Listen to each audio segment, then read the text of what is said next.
What's up, my soldiers? It's WildBlueYonder, and today I got a great video for you guys. You guys know, as YouTube does, you'll just be scrolling along and you'll get some random suggestion to watch a video.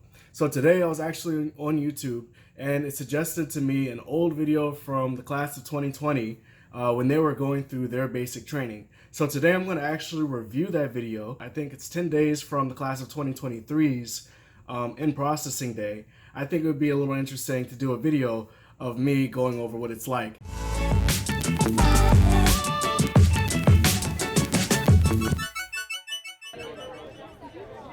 We all know that, the Air Force Academy sort of publishes these videos that sort of polish up the academy and sort of make it look a certain way. I'm not going to say better or worse, but just they put out videos all the time of, things looking, pretty nice. And, the basic training obviously is one of the hardest times that you'll go through at the academy. So I just want to really look at this video and tell you guys if it's all of what you do or not, or what they leave out or what they don't show. So here's people, they're saying bye to their families. They're actually at Doolittle Hall when they're in processing.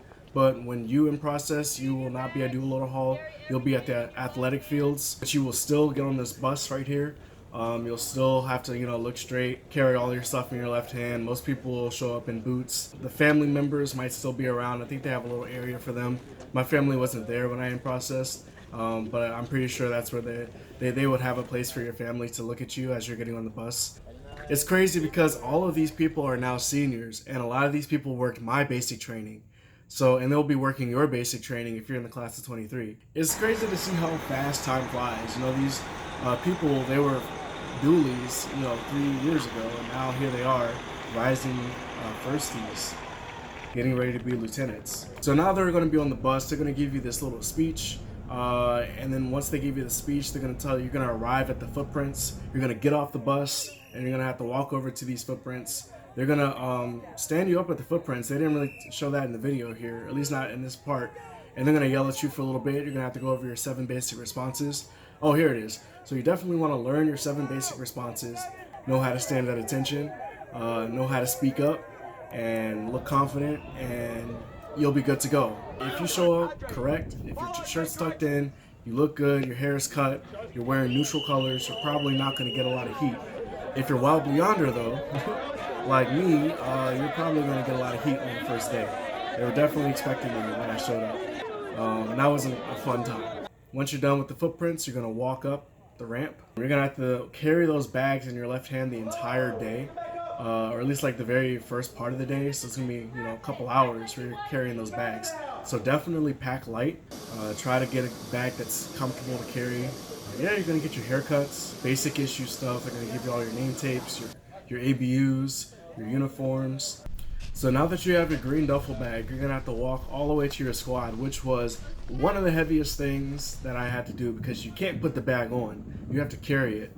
So it's just like torture, it's just pain in my forearms. So get ready for that green duffel bag. It's like the longest walk of your life. You're going to do the oath. It's pretty straightforward. It's just a little parade. This is like your 2nd or 3rd day of basic training, and you're already in ABUs. You're marching around. You have your camelbacks. It's a lot of fast-paced, moving around, learning how to drill. All right, so now they're learning, go to attention, march around. This is called the terrazzo, what they're marching on right now. You're going to spend a lot of time marching on the Tizo, learning how to drill with your cadre. You're probably going to get beat a lot there, too. We have to run on the Tizo every day. They have a few different uniforms, so they just switched. You'll be switching in and out of uniforms all day. You have PC uniforms, which is this, like just shorts and t-shirt, and those basic tennis shoes. Oh, I gotta tell you about these Asics, these basic Asics. They are the worst. Oh my gosh, they look comfortable, and they're like these big fat shoes, but they're like the least comfortable shoes I've ever worn in my life. You're gonna hate those shoes, but they give them to you, so you have to wear them. You can't wear your own sneakers. Unlike enlisted basic training where you can wear your own sneakers. And I believe also at prep school basic training you can wear your own sneakers. But here, for whatever reason, you gotta wear what they give you. See, this is what I was talking about. Now you're gonna be running around. Sometimes you'll have a rifle, sometimes you won't. And they might be going to lunch right now, they might just be running around. It looks like they just went to issue to pick some things up. So you'll just be, for the first couple of days, running around a lot, figuratively and metaphorically. So this is intramurals. You're going to do intramurals starting like week 2 or 3, and it's going to be every other day.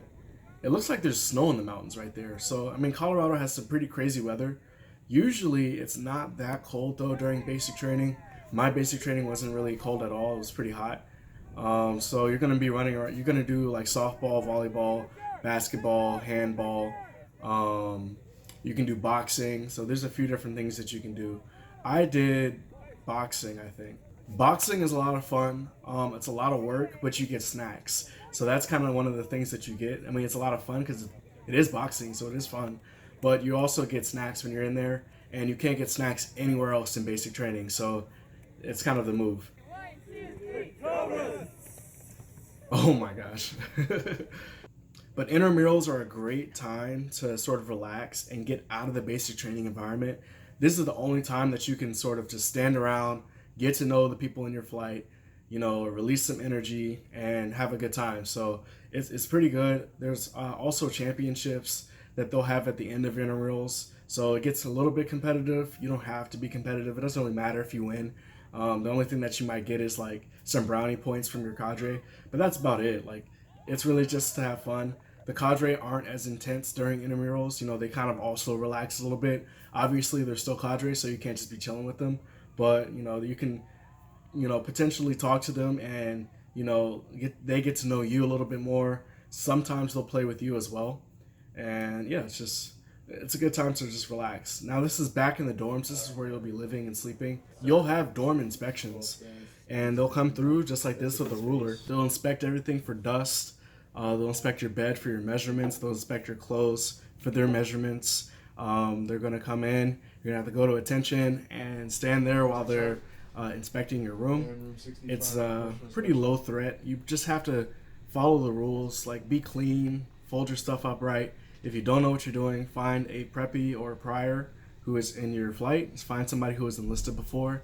They can help you out. Find somebody who is a preppy, and they'll definitely know what to do as well. Room 10 hut, ma'am. Room 67. That is not how you salute. I mean, it's pretty close. If you're wearing glasses, you just put your middle finger at the tip of your glasses. It shouldn't be like hovering up there. All right, so this is the intramural championship that I was talking about. You're gonna march in. You're gonna all have it on your jerseys. Parents can come to the intramural championship. Obviously, this isn't something your family should fly in for or travel a long distance. But if your family happens to be in the area or lives in Colorado, this is a great place to come out, potentially see your parents. Intramurals was actually a lot of fun. The championship was pretty rowdy. You know, obviously we were trying to win. We were in the running for the tug of war championship, and I also believe the castle chase or like the relay race or whatever it was. Like I said, it doesn't have a trophy or anything attached to it. You don't really win anything, but it's just for bragging rights. And of course your cadre, who are all very competitive, are going to be pretty happy if you win something. Now you see the transition from first beast to second beast. Now they actually missed a piece in the middle here, which is where all of your cadre will switch out. So you have 3 weeks of your first beast, and then you will go to a rodeo. And when you come back from the rodeo, you'll be in second beast. And when you come back and you get off the bus, you're gonna have completely new cadre. You're gonna have to memorize all of their names over again, and it's gonna be a second beast. So it's a little bit different. Some squadrons will become more intense now that you're in second beast, especially now that you're going to Jax Valley. Other squadrons might not be as intense. You know, they might be like, hey, you know what you're doing? We just want you to perform now that you've gotten this basic first beast over with. During second beast, you're going to spend a lot of time in Jax Valley. That's sort of the whole point of second beast. You're going to be going and marching all the way down to Jax Valley. You're going to have your rifle. It's a really long walk. When you finally get there, you're going to set up Tent City, which is hundreds of tents. It's going to be about 15 people per tent. It's all going to be people in your flight. You're going to do a lot of outdoorsy stuff. You're going to go through obstacle courses, the assault course. This is the assault course right here. The assault course, they really watered it down in this video. It is one of the hardest things I have ever done, especially during basic. It was probably the hardest thing in basic. It was tough. It's about maybe like 3 hours, it felt like, of just getting beat. But now this is different. Like what you're watching right here, where this guy's about to flip up on top, that is not the assault course. That's the obstacle course, or like the confidence course or something like that. There's like a few different ones that you have to go through. This is not the assault course either. They showed literally like one clip of the assault course, but this is the assault course where they have on the gloves and they're running in. You're gonna get a helmet, you're gonna get a rifle, and you're gonna get beat. There's no water. Like you better drink water before you get there. And they're really like going back and forth between all of the courses here, so this isn't a great representation of it. So during the assault course, they're gonna have a few different things. There's gonna be grenades, which every time you hear a cannon go off, which goes off every like 15 seconds, or every time you hear a whistle, you have to do a burpee. Well, they call it grenades, which is just you hit the deck and then you pop back up. And that's pretty much it. You'll do a lot of like flutter kicks, holding your rifle up, high knees, squats. So now these are assault course cadre. Those are all the people with the black hats. And if they don't like the way, if you're not putting out, then they'll tell you to go back. So definitely put out during all of the assault course. If you're just half-assing it, they're gonna send you back a couple of stations and it's gonna take you even longer. You can get through the assault course in like an hour, or you can get through it in 3 hours. It's all up to you. What are these things called? I always forget. Poggle sticks. You're gonna do this as well. A little bit of combatives. Only the strong survive. Now this is the finish line, and they just barely showed the assault course, which is like one of the hardest parts of basic, I think. There was one thing that I saw that I didn't talk about, which was weapons, and you will be able to shoot live ammo, and you can earn your marksman badge here in basic training. So now they're done with Jax Valley. They're coming back to the actual academy. You're no longer living in tents. You're going back to your dorms, which is one of the best feelings, to finally take a good shower. And you know, you'd be surprised that you'd be happy to get back into your dorms. Oh, this is the end of basic training. It's a cool moment. You know, you feel like you are actually accepted. You're part of the cadet wing. You're done with basic training. You know, it comes with freedom, a little bit of freedom, and then you get your shoulder boards put on by two people of your choice. So two cadre that you really, you know, connected with, who you really looked up to, you know, whatever the case might be, whatever your reasons are, you can choose them to put your shoulder boards on. And that's it. So that was the video. And there's a few things that, you know, I've been writing notes that they kind of didn't go over in the video that I kind of want to like mention. So first of all, eating, they didn't show anything about meals. Meals is rough at the academy because it's not like other basic trainings where you just sit down and you just eat. There's a whole process to it. I should make a video about it, but it's pretty complicated and you'll just learn it when you get there. If I tell you about it, you're probably gonna get like mixed up when you get there and it's just confusing. Showering, you will get maybe like a minute to 2 minutes to shower per day. Wake ups, you're gonna be woken up really aggressively every morning. You know, they're gonna bang on your door, they're gonna have sirens, you're gonna have to get out there really quickly. Phone calls, you do not get any phone calls during basic training.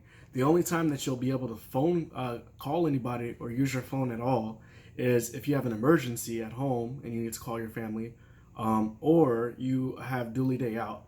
Dually day out is sort of towards the end of basic training, and you'll actually have a day where you just go with a sponsor family. If you already have a sponsor family at the academy, then you'll go with them. But if you already registered with a family before basic training, then you'll just go with your registered family. You can do whatever you want pretty much. You can play video games, you can take a nap, you can eat. You get a whole day to yourself. But those are the main things. If you guys see anything in this video that you would like to comment on, or if you have any questions about, leave them down in the comment box below.